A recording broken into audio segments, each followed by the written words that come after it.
So this is our solid brass E14 lamp holder with 2 shade rings. So you start with the base, it's got a 10mm fine pinch thread entry. So that will screw onto a 10mm all thread, standard in the lighting industry. It has a locking grub screw. So once that's secured onto the all thread, tighten that down onto the thread to lock this in place, meaning that it can't undo again. Then you have the insert. So you have 3-core cable coming up the all thread into this base and up into this insert. You've got the earth terminal there. Center pin there is the live terminal, which is there. And then the side pin here, which is the neutral terminal, goes in there. So brown, blue, green, yellow.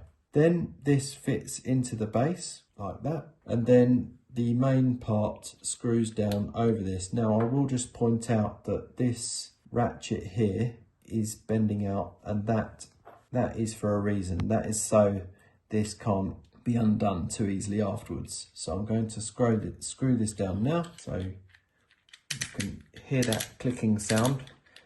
That means that the one-way mechanism is working. To undo this skirt again, which I can't do because of that, you would need to just bend in that tab that I showed you before using a small mains tester screwdriver like this. Just bend it back in to enable you to undo it. But only do it, of course, when the electrical supply is disconnected.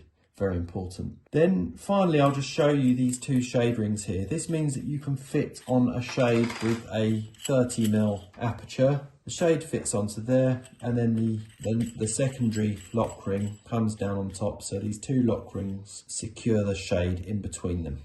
And that is our Metalbrite solid brass E14 10mm lamp holder with the threaded skirt.